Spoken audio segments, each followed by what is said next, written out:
Bueno, antes que nada, gracias por exponernos y contarnos toda tu trayectoria. Ha sido muy interesante y yo quería recoger pues, algo con lo que empezaste y creo que también utilizaste este término para cerrar, que son las dudas. Y las dudas al final son hacerse preguntas y a lo largo de todo lo que nos has contado, a mí se me iban ocurriendo preguntas sobre los temas y tú los ibas respondiendo. Entonces creo que eres, bueno, y lo has demostrado a lo largo de tu trayectoria, una persona que se hace muchas preguntas y, y está en tu discurso, pero quería preguntarte como profesora, Ujú. ¿tú trabajas eso en tus alumnos y alumnas? ¿Cómo se trabaja eso? ¿Crees que se está fomentando en la educación esta Qué bonita cuestión? pregunta. Qué bonita pregunta. Mira, a mí una de las cosas más bonitas que me ha podido decir un alumno, creo ahora recuerdo dos. Una fue, no cuesta tanto levantarse a las 6:30 de la mañana si a las 8 te vamos a tener de profe, cosa que valoro por lo que os he dicho que me cuesta mucho madrugar.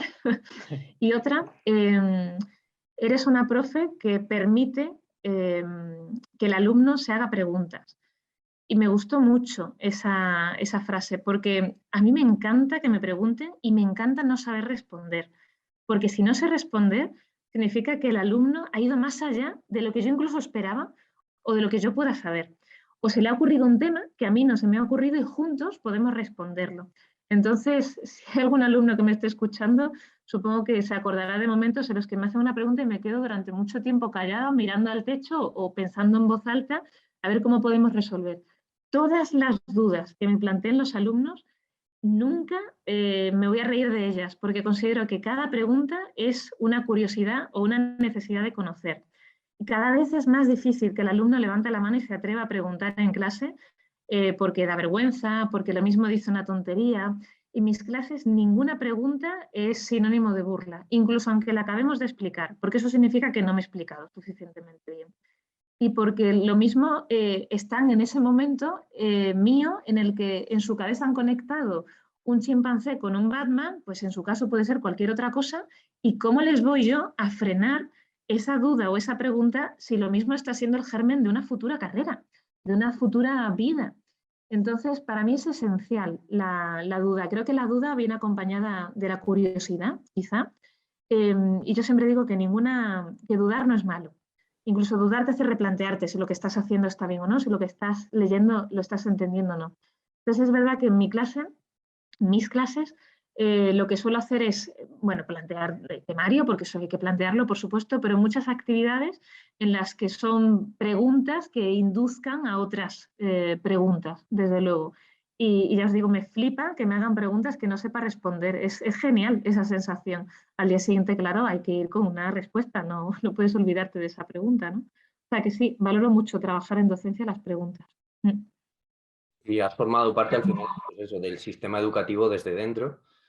¿Qué fallas tú concibes? ¿Cómo podríamos quizá mejorar la educación tanto en colegios, institutos, universidades? Ayer, por ejemplo, teníamos a Julio Varela, un psicólogo que se ha dedicado durante mucho tiempo al campo educativo y nos decía que tal y como están las escuelas, tal y como está todo ese sistema, casi lo mejor que podríamos hacer es cerrar las escuelas.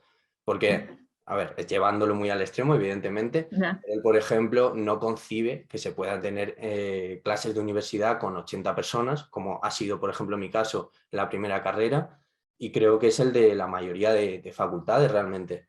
¿Tú qué fallas concibes en todo este sistema? Pues mira, yo veo dos, seguro que hay más, pero las primeras que se me ocurren ante tu pregunta son dos. Primero, fíjate, antes que la cantidad de los alumnos, que los trabajos que enviamos los profesores, que con el sistema Bolonia cada 2 por 3 os estamos mandando trabajos, sintáis que sirvan, sintáis que tiene un sentido.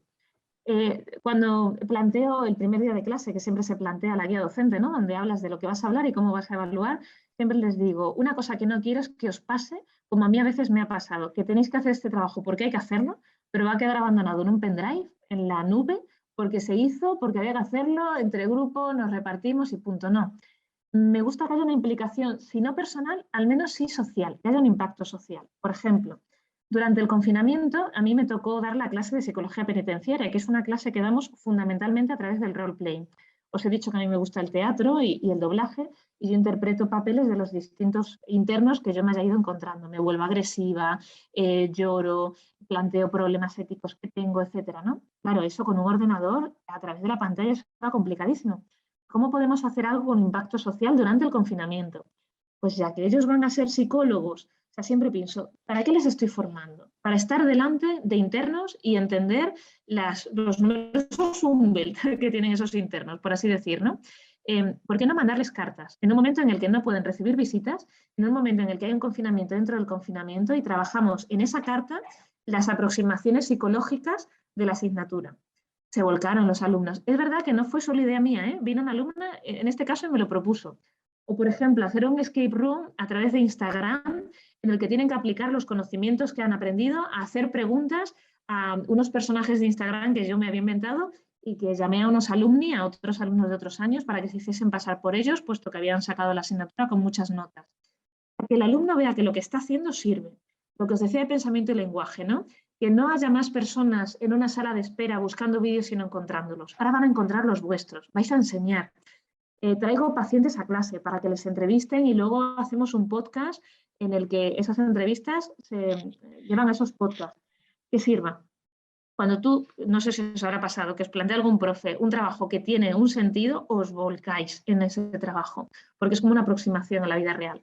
Y por otra parte, no machacar la interdisciplinariedad. Esto tiene que ver mucho con mi vida. Como a mí me la han machacado y se han reído, no les ha gustado, no lo han fomentado, yo lo fomento. Que al menos haya un profe que diga esto está bien, la diversidad está bien, que te gusten muchas cosas, que tenga dudas, está bien. Que las matemáticas las quieras juntar con la psicología, si lo haces con sentido, está bien. Que haya un modelo de interdisciplinariedad y no se penalice. Para mí esas serían las dos cosas, porque fijaos, si es que fijaos cómo está psicología. En psicología tienes una asignatura si vamos a procesos básicos, dependiendo de cada universidad, pero más o menos, de memoria, de atención, de pensamiento y lenguaje y de emoción.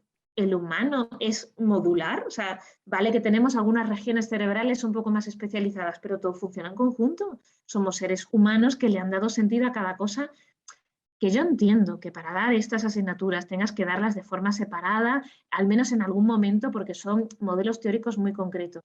Pero ¿y si hubiese una asignatura que hable de esa integración? O que los propios profes dijéramos, lo que habéis dado en esa otra asignatura es que es esencial para esto que yo os estoy dando, porque, o sea, que ayudemos a que el alumno entremezcle, porque creo que no os ayudamos a eso muchas veces en la universidad. Asumimos que haréis vosotros ese trabajo de unión, pero es que lo mismo nadie os ha enseñado a hacerlo.